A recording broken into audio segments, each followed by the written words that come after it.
Hi everyone, it's Andrea from Limeade. Welcome to our Work-Life Integration webinar. I'm super excited to introduce Tracy Brower. Tracy is the Global Vice President of Workplace Vitality at Mars Drinks, and she's also the author of Bring Work to Life. Tracy has partnered with us to launch a summer reading club, which we'll talk about later today, and this webinar is our kickoff of that club. Tracy is a great partner for us because we're very aligned on our thoughts on work-life integration. So Tracy will talk for 40 minutes, and then we'll have 20 minutes for questions. You can submit them through the webinar through the question part or on Twitter with the hashtag LimeadeWorkLife, and we'll answer them at the end. So Tracy, I'll kick it off to you. Wonderful. Well, thanks for having me. I'm just really delighted to be here and talk to all of you about this topic. I really became interested in the work-life conundrum because it seemed like everybody around me was wondering about that topic and trying to come to the right conclusion on their own work-life approach. And I was living the dream as well, and still am. So I'm really excited to talk to you today about, first of all, some context for work and life and some of what we're all facing from a work-life and integration and balance standpoint. Then we'll talk a little bit about considerations for success, and then just close by talking a bit about our reading club. So let's dive right in. I really liked the concept of bringing work to life. And Andrea, the controls aren't working for me. There we go. I really liked the idea of work-life integration because I really thought that it said a lot about the need to kind of get beyond the idea of balance and the idea that we really can kind of have it all. So let's talk a little bit more about what that means. This is a bit of a thought experiment. What is your definition of work? When you think about work, what's the first thing that comes to mind? A lot of times people say, oh, tedium or drudgery. Some people say, hard time. I was with one audience and somebody said the best part of work for them was their paid time off, the time when they weren't at work. Somebody else said, 5 p.m. is the best for me. And so certainly there are some people who have a great experience with their work, and there are other folks who sometimes I think struggle with work and feel like it's not as fulfilling as it could be. On the other hand, think about life. If you think about kind of defining life, a lot of times those are more positive qualities that we suggest. Life is about family or fun or vacation or, living fully in the moment. And I think the reason that I'd like to start with this thought experiment is that perspectives matter and our perspective matters. And I think we want to bring work and life more closely together. If we could get to the point that we're really focusing on a life that's very fulfilled, on work that's very fulfilled, that would be a beautiful thing. And I'm trying to, sorry about that, advance to the next slide, which doesn't seem to be happening. We'll just, Andrea, there we go. So when I think of work-life integration, I think it really is about coordinating and blending work and life into a unified whole. It's not kind of about either or. The problem with the way that we've tried to deal with the issue of work-life is that we've used balance as an organizing paradigm. But that suggests a zero-sum game. It suggests that we can't have it all. It suggests that either one or the other will be fulfilled for us. And I think we can have more than that. One of the things that's interesting, I do a blog called Fruition, and one of the things that I highlight frequently is work-life stories. And I do that because I think that different people have different right answers to the way that they integrate work and life. Some people really prefer a container approach. They want to, keep their work really separate from the rest of what they're doing in their life. They want to turn off at 5 o'clock or turn on at 7 o'clock or 8 o'clock, and they don't want the two to mix. Other people really prefer that mix of work and life. And I think that part of the important thing about integrating is that we're finding our own right answer, and that over the course of our life, our right answer may be different, and we may be in a situation where we want to do things differently. So work is really part of life, and life should be part of work. And I think the other thing that's really important here is that we want to bring our whole selves to work. We want to bring all of ourselves. And a lot of times that means bringing stories of our life to work, being able to share about our personal life at work, being transparent about what's going on for us at work, and building relationships in the work context which are fulfilling as part of our life as a whole. So let's talk about more in terms of what that means.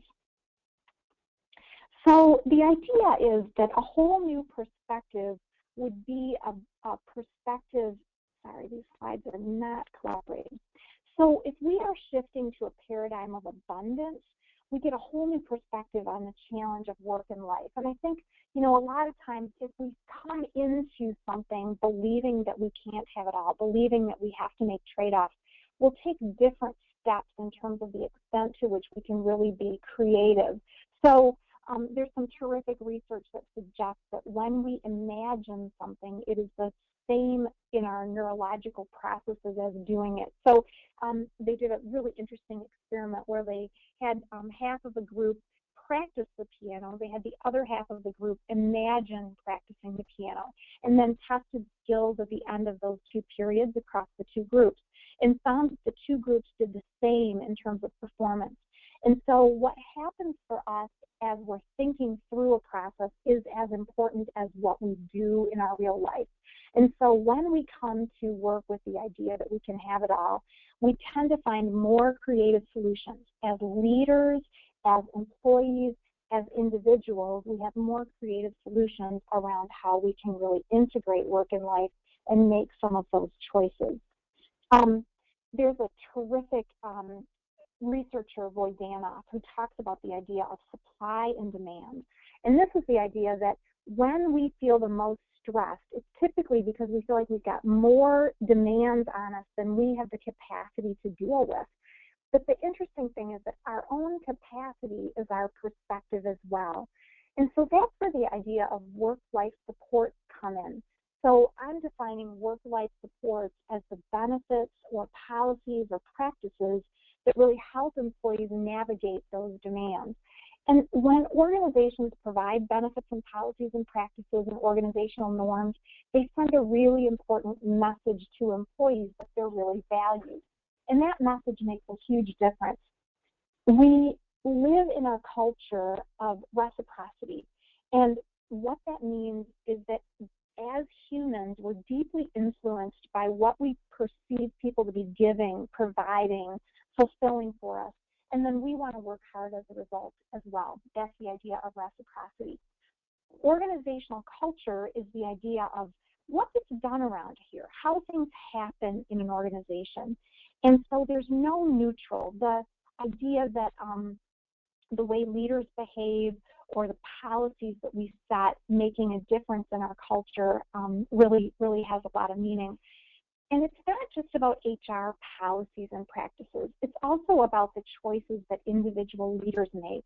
And so this is where the idea of both us as individuals and us as employees and us as leaders come in.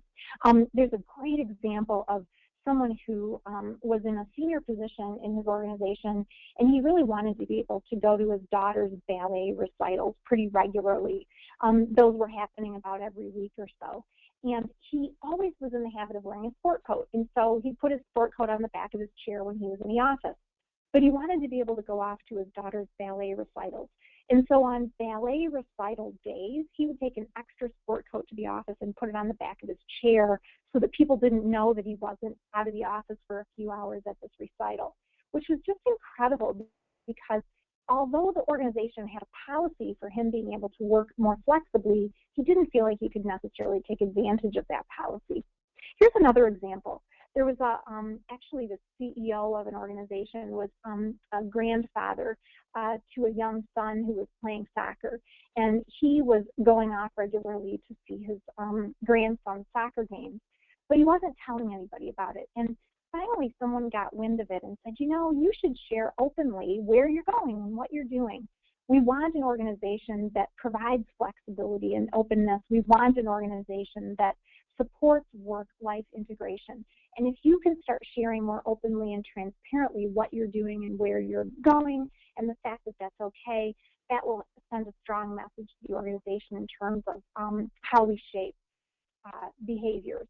And so work-life supports are really these formal policies, but they're also informal practices, and they send a really strong message to people about feeling valued, about the fact that they can kind of bring those things together, both work and life. And there are lots and lots of options about how organizations can provide work-life support. Some organizations just want to stick their toe in the water of providing work-life support. I work with an oil and gas organization, and they give employees the option to take Friday off once a month during the summer. People have to talk about what they're going to do at home. They do the work at home. They check off with their boss when they're back. It's a very limited, conservative approach in terms of work-life support. But they want to offer something, and they want to begin to offer something.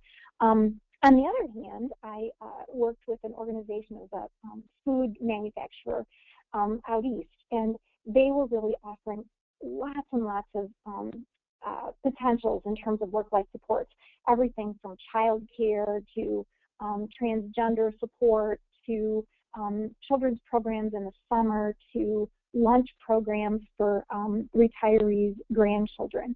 And so they were doing lots and lots of things. The reason I share that is that I think it has everything to do with an organization providing many options. Work-life support is often considered as work-life flexibility in the way that we get our jobs done, but it can be more than that. And if we go back to that opportunity of capacity and demand, I talked about Boyd Danoff and that idea of capacity and demand. When we provide different kinds of support for people, we give them a sense of greater capacity to meet the demands. Or on the other side, we can reduce a perception of demand. So leaders who recognize their teams and provide a sense of abundance and people feel good about what they're doing can be a kind of work-life support.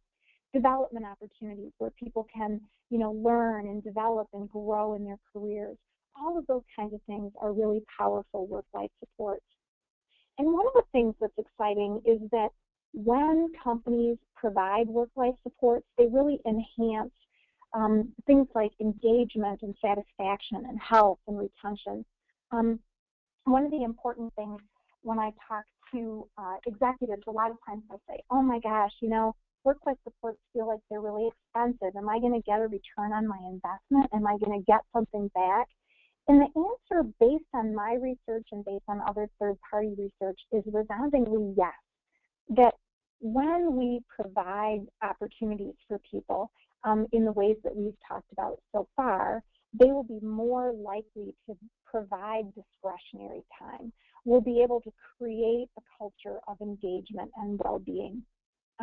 When we feel threatened, when we feel like we don't have enough, when we feel like we're in a world of scarcity, I don't have enough time to get things done, I have too much going at work, I don't have time to do my personal responsibilities, what we tend to get is a release of adrenocorticotropin, which is the neurotransmitter in our brain that really elevates our fight or flight response. And so that's a really helpful thing if we're, in an alley and we're, being approached, and we need to be really careful about a potential dangerous situation. But that is less helpful in the work environment where that ends up going on and on. If we feel this sort of continual sense of not having enough or feeling like we can't get it all done, what tends to happen when we have too much of that adrenocorticotropin is that we tend to get less access to our best selves. We tend to be less creative. On the other hand, when we feel more fulfilled or energized, we tend to be more creative and we tend to do better problem solving. Some of the newer research suggests that when we give people time off, when we give people a vacation, when we let them, take time to work out during the middle of the day, even if employees are able to work with their work team leaders in order to find, creative ways to kind of recharge through the day, maybe take a break or maybe take a walk around the property and the organization, that is actually a disruptive pattern. So what we're doing is kind of disrupting our mental pattern. So we're in a mental pattern during the day of doing our best and working hard and, making a contribution. But when we can take that break, usually about every 90 minutes or so, we actually get better productivity and engagement. The other thing is that people are really able to focus on their work when this is the kind of situation that we're in. So when people can focus on work, they're able to really provide the best in terms of engagement. So what does that mean in terms of an example? If we, for example, allow an employee to, log on to, Facebook during the day and do a quick Facebook message to another mom to RSVP for the party that the child is going to go to, now that responsibility is taken care of in her mind, and she can go on and sort of focus on work. One of the other things that we know is that work is fundamentally social, and that we're really social beings. And so when we're at work and we can take care of things in our personal life, that's a real pro in terms of our engagement and satisfaction and health and well-being. On the other hand, when we're able to really talk about our personal life in the work environment, that is a good thing as well. I did some research recently with a number of fifth graders. I decided that, if you want to look in the same old places for new ideas, you may be a little challenged. But if you look in new places for new ideas, the chances of finding new ideas will be greater. So I talked to this group of fifth graders because I was curious about their perspectives on work and on what they anticipated. And, one of the things that I asked is, why do people work? In addition to, being able to pay for their house or buy groceries, why do people work? And it was really interesting. The fifth graders said, people work so they can be with other people. And so work is really a fundamentally social opportunity. And reciprocity is important as well. When we provide work-life supports, people tend to really contribute that much more fully. The other thing that's important about providing work-life supports is that people want a sense of accountability and purpose. If we think about the idea of purpose, people typically want three things. Number one, they really want to know that they're contributing to something bigger than themselves, something beyond themselves. Number two, they want to know that their work matters to that thing. And number three, they want to know that they're contributing to people, not just to a abstract concept like profitability for the organization. So when we can align people's work with their passions, that's a very big deal. That's another way that we provide work-life support, is when we really can ask people, what do you love to do? And then as much as possible, align the work that they're doing. Secondly, when we can ask people, what do you want to do later? Where do you want to grow to? Where do you want to develop? That also provides a real sense of kind of a path, a long-term, a view of what that future is with the organization. There's a really terrific book called Blue Zones, and it looks at a very small number of places across the globe where people live to very, very long ages, and they live in great health. So they live way past 100 years old, and they're in terrific health. And one of the things that is a linking correlation is that folks in these zones tend to have a great sense of purpose.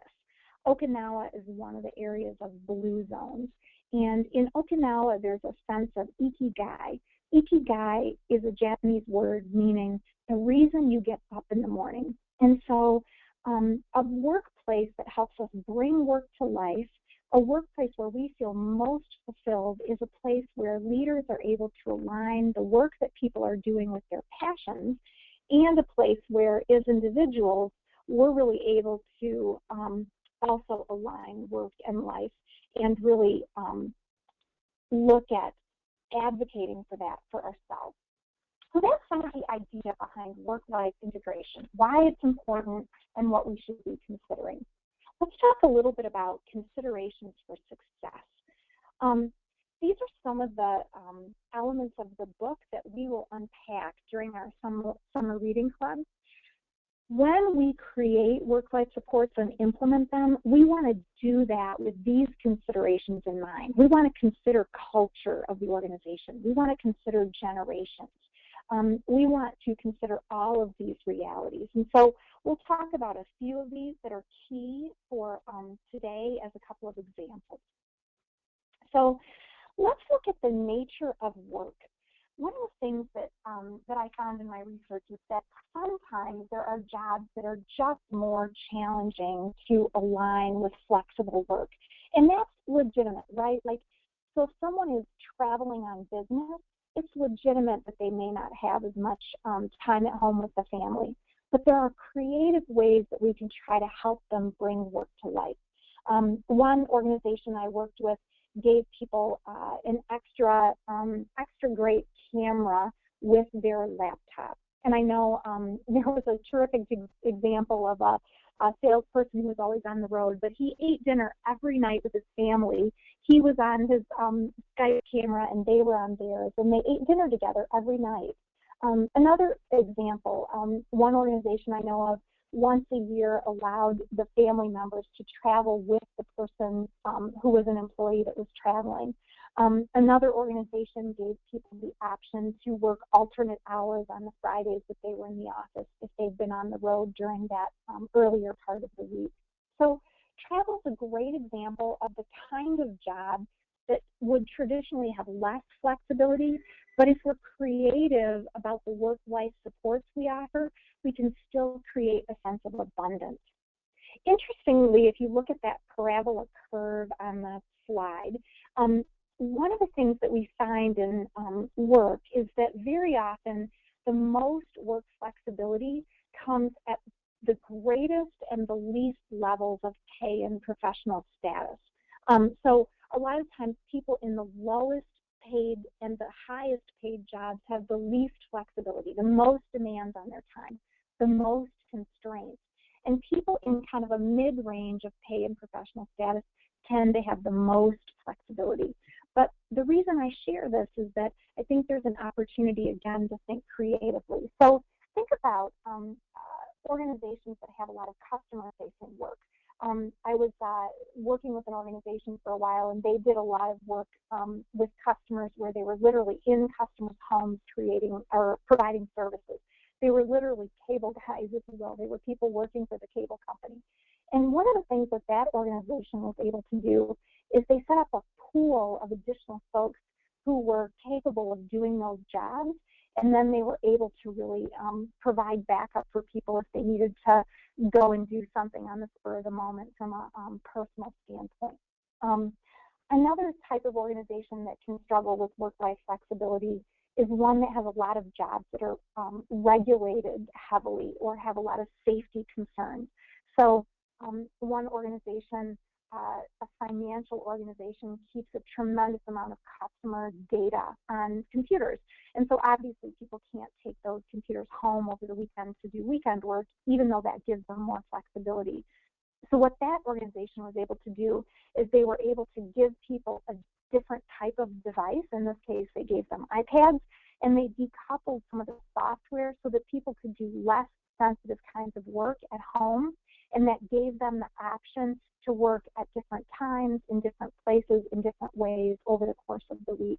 So the point, again, is that providing flexibility shouldn't necessarily be a yes or no kind of decision. Yes, this job works, or no, this job doesn't, but more about degree and about being very creative about the way that we want to provide that flexibility.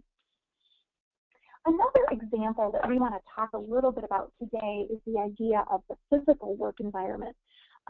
A lot of my career, I've really spent focused on the physical work environment, and it sends cues to people. You can tell a lot about what an organization values based on what you see in the physical environment. So space is telling a story. How many spaces are there for collaborating or connecting? How many people are in the space? How many people have chosen to be there?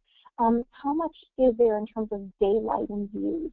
Those are kinds of things that suggest the value that an organization places on collaboration, or the value an organization places on people, working together to share ideas, or the value an organization may place on the environment that it's part of. So one of the things we know that's helpful is that when we give people great places to meet and connect, that is an element of work-life support. We know from research that millennials especially want a place to rub elbows. They want to be able to, go into the coffee bar or go into a more informal setting in order to meet people and build relationships and see that career path toward the person who's in the job that they may be interested in next. I think the other thing that is really helpful from a work-life support perspective is really creating space for creativity. We did some really interesting research where we found that when organizations had a certain amount of mess, a certain amount of appropriate mess in the space, in other words, work in process, people tended to be more creative and they tended to feel more free with their ideas. I think the other thing here is that people want some choice as it relates to creativity. Sometimes our creative process demands that we're by ourselves and we have the opportunity to just kind of quietly contemplate individually. Sometimes our creative process is about being with people and posting things on boards and being able to leave interesting paraphernalia out on a desktop so that we're really manipulating ideas and manipulating new ways of thinking about the work that we're doing. And so these are all kinds of ways that we can really align the physical work environment, creating buzz in the space through people that are in the space and who are choosing to be there. So that's some of an example of both the nature of work and some of the physical environments that make a difference in terms of work-life support. So again, hopefully you're getting this idea that work-life supports don't just have to be about policies toward flexibility. They can also be about some of these other elements in the work environment.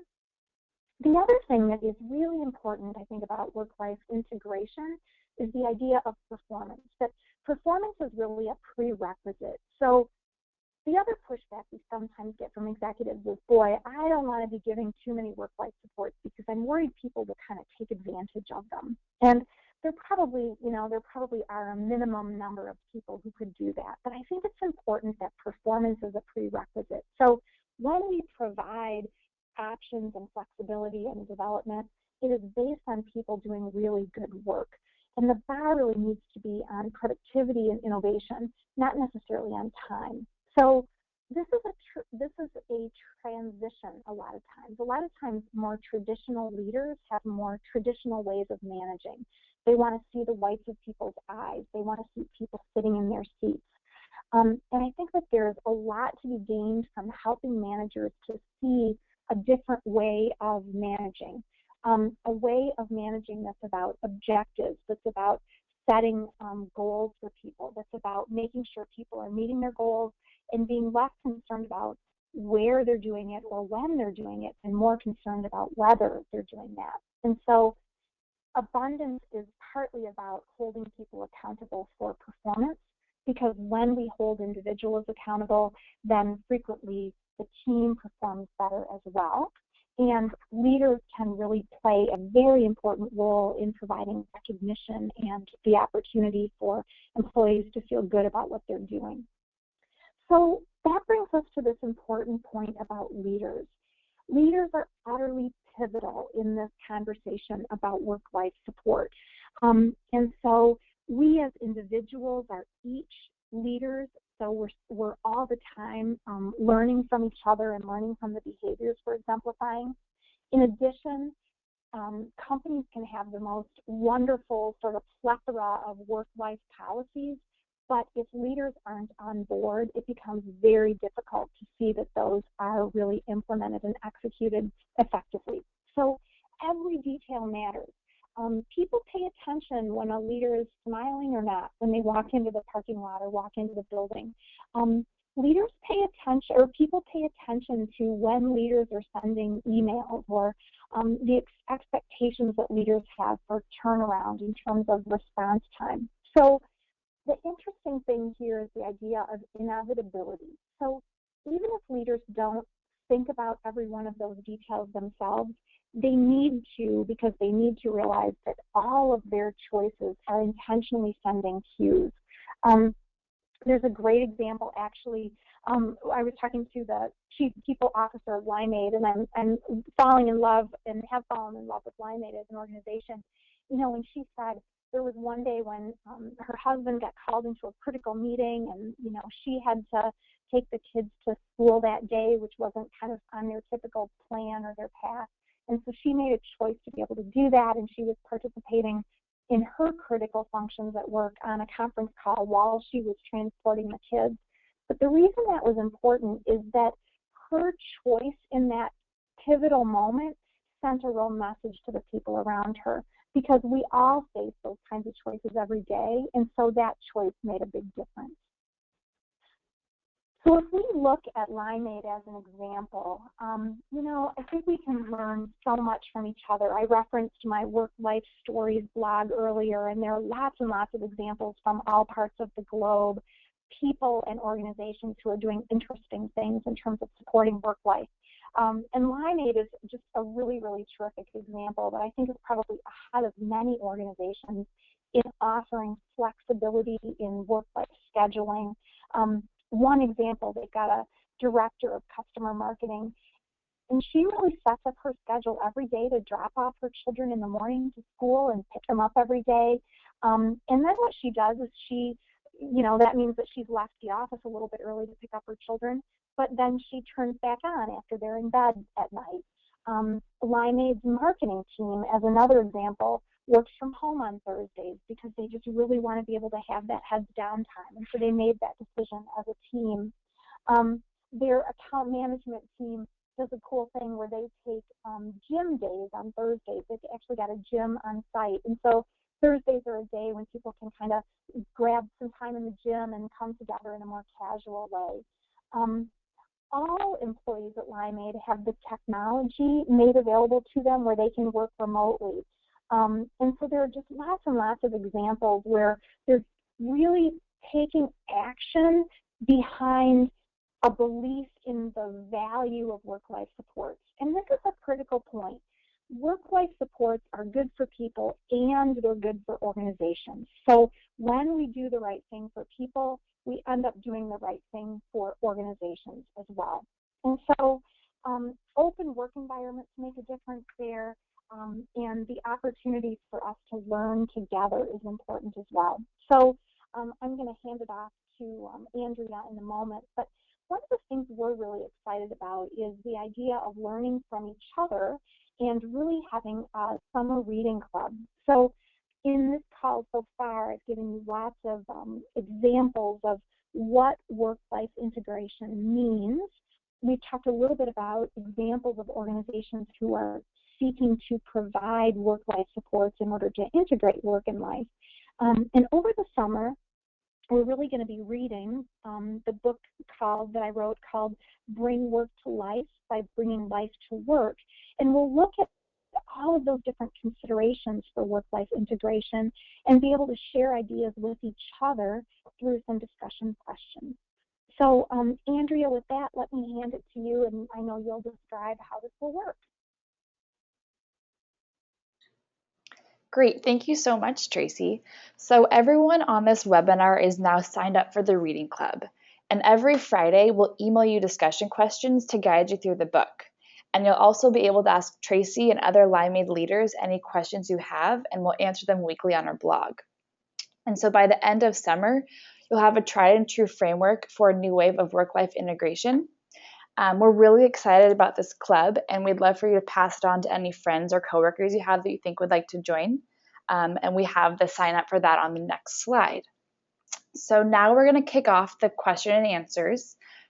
Please feel free to submit those over the next few minutes through the box. So Tracy, we have our first question, and it's, how can companies that have more rigid schedules like hospitals and manufacturers implement these work-life supports? What a great question. One of the things that we find is that there are legitimately some jobs and some roles that have much more rigid schedules and requirements for that rigidity in schedule. And one of the things I think to think about is the idea that work-life supports are more than just flexible hours. A lot of times they have to do with leaders providing more recognition Sometimes organizations that I've worked with in those kinds of situations offer more in terms of rotation of different kinds of jobs that people can work on. So they may all have a certain amount of rigidity in terms of the schedule, but at least a rotation of jobs gives people different tastes of different departments. Another possibility is that there are pools of people who can kind of be at the ready if people need to be home with a sick child, or if they need to, have a last minute kind of schedule challenge. I actually worked with an interesting organization. They had an IT department that was customer facing. They were customer facing both to external customers and to internal customers. And so they absolutely had to be available, on a help desk kind of situation when people called. And they established a bit of a pool so that on, Tuesdays, they picked a certain day of the week. For them, it was Tuesdays. And on that day was when people could flex in and out of their schedule, because they had this pool of people who were able to flex into those roles. Cross-training is another really great way to provide work-life supports. I actually worked with an organization in Switzerland, and they had, how in our American culture, a lot of times you take a vacation and you feel like, oh my gosh, I've got so much work to do before I'm on vacation, and then I'm on vacation, and then I pay a heavy price when I'm back trying to catch up. What this organization in Switzerland did is first of all, they mandated vacation. So they made sure people were taking it and not giving it up, because they knew people would be better if they did. And then secondly, they had people ready to fill in when others were on vacation. And so instead of having to do all that extra work before and after vacation, there was someone filling into those roles while people were gone.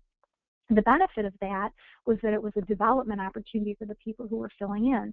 It required a lot of, planning and cross-training, but it was brilliant because it benefited the person taking vacation, and then it also benefited people around them who could fill in and be developmental. So even in those situations with a really rigid schedule, there are usually other kinds of ways that we can think about being creative and create that abundance in that work situation. Great, thank you. And so Beth Miller asks, how would you advise an employee who is looking for more work-life structures, but maybe their job doesn't have those built in? So, this is the interesting thing, right? Leaders are at this pivotal place where they can very often create a situation of abundance. But a lot of times employees don't necessarily feel like they've got those same choices. And so I think when you're in that employee role, and we're all both employees and leaders at some level, when we're in that kind of employee situation, I think it's a really great idea to advocate to a leader to number one, figure out what are the critical components of your work that need to be accomplished. Number two, have awesome performance and great performance so that you absolutely are demonstrating your value to the organization. And then number three, to really, I think, go to your work team leader with a proposal and be willing to kind of start small, be willing to pilot.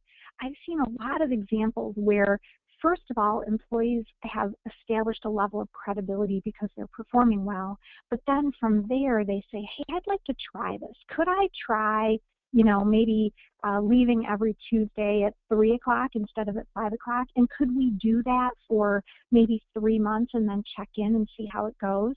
I think a lot of times an employee can advocate to a work team leader and get agreement from a team, and then be able to get agreement on that approach if they take small steps. And I think if we are building in those feedback moments so that a leader doesn't feel like they're signing up for, 10 years of a certain kind of model, and instead the leader's signing up to try something and knows that there will be an opportunity for that check-in. A lot of times that's a great strategy for an employee to try. Thank you. So now Abraham asks, do you have any ideas or resources on how to measure things that are implemented? Good one, really great. And I know we're going to do another webinar and kind of follow up on that. In the book, I've got a chapter on change management, which talks about how to implement. And I've also got a chapter that talks about how to make the business case. So once we know what we want to try, Then we need to make a business case to the business so that we can implement those things. And we want to manage the change. We want to make sure that people get on board for that change. And so those are additional things that we can unpack later in the summer. But I think the other thing is this idea of management and managing the processes, because when we are able to measure it, we do two things. I think we increase the chance that we can keep that as an alternative and as an option.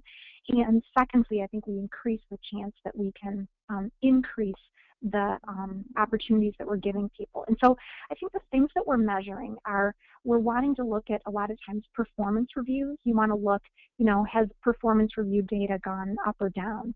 I think we can also look at things like attendance records. Are we getting great attendance from people? We can also look at the extent to which customers are satisfied, because that's a prerequisite, right? We want to make sure that we've got lots of customer satisfaction. I think another thing that's really smart to measure is cost. So a lot of times there's, in my opinion, myth or a fallacy that work-life supports cost more.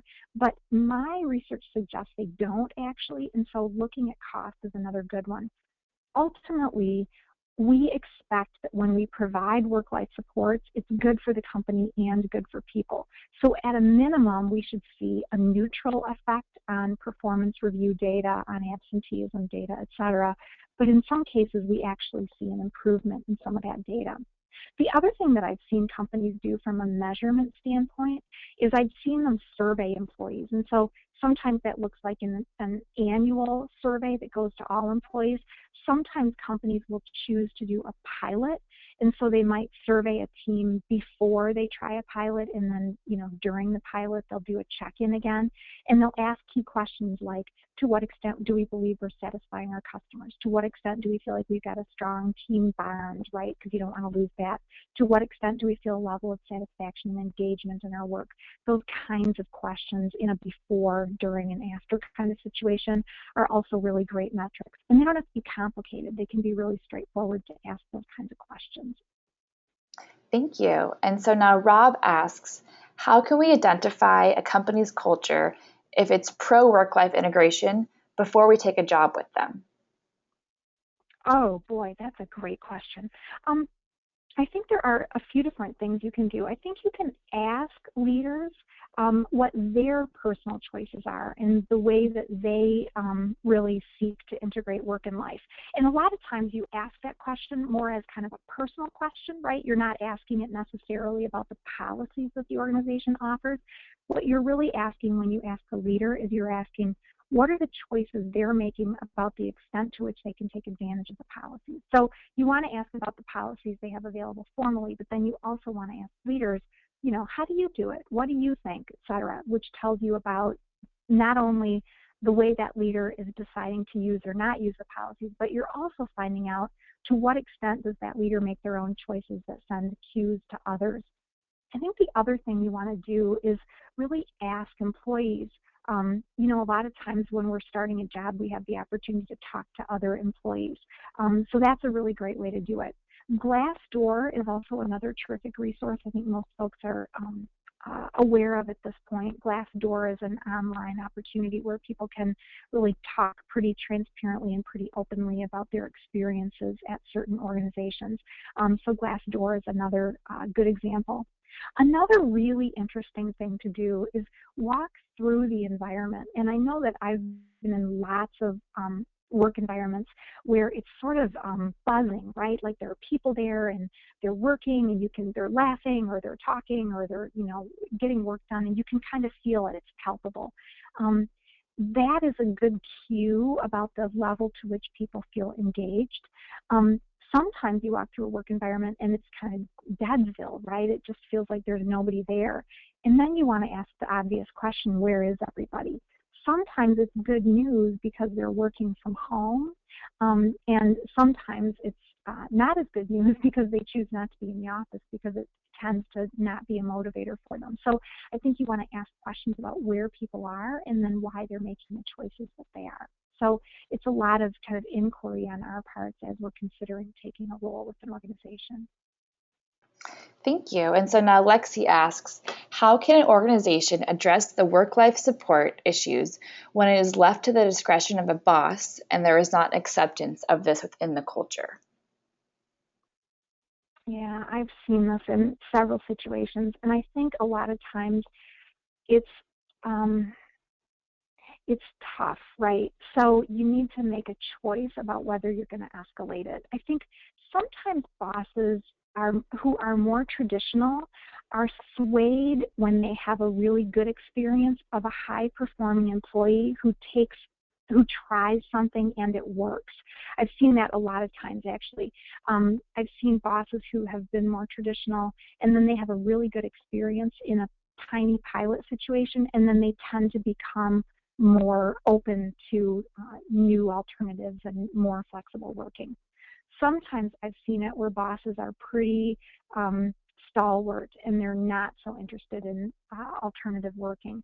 And I think sometimes then people are in a situation where they may want to talk to HR about that or, potentially try to find another role in the same company working for a different boss that might be more open. I mean, I think that's where as employees, we've always got those choices, right? Like we may be working for a more traditional boss and we can kind of see that we can really influence that situation and influence the team.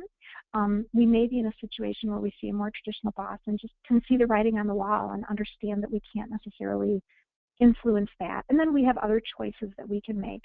I actually worked with an organization and they had a great example where the team sort of got together. The boss was more traditional, but the team got together in a really constructive way, not in an undermining way. And they really talked about how they could figure out some different ways of working that would serve them better. And then they went to their boss.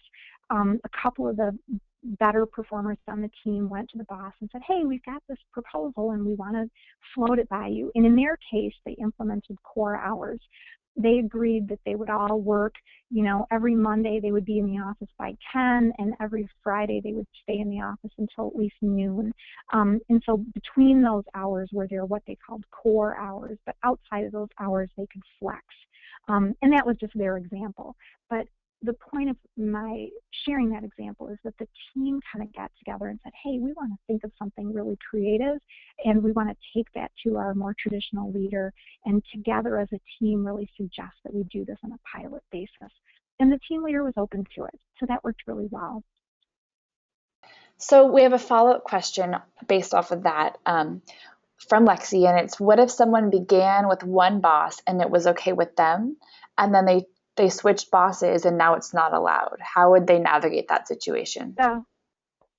Yeah, that is a tricky one. Usually what works really well is to make sure that whenever you have a situation with that first work team leader, you've got it in writing, and so you can work with the second work team leader. So that's one solution that I've seen people use pretty frequently is get it in writing so you can retain that opportunity as something the company is providing, not just that particular leader. So it might have legitimately been a choice of that particular leader to give you the option, but now if you've got it in writing, it becomes something that the company is offering you, and then you can transfer that to the new leader. Another thing that I've seen work is asking the previous leader to help influence the new leader. So, hey, so-and-so, can you help me advocate for this model that's been working for us with my new leader? I've seen that work really well. Another thing that I've seen work well is with the new leader, really demonstrating again the track record of performance, and then talking to the new leader about a pilot with that new leader. So again, I think a lot of times leaders are a little bit reticent or sometimes resistant to signing up for a long-term commitment, but they're often a lot more willing to make a commitment for the short term. So, I've been working in my previous role, and I've been able to take every other Friday off and work from home.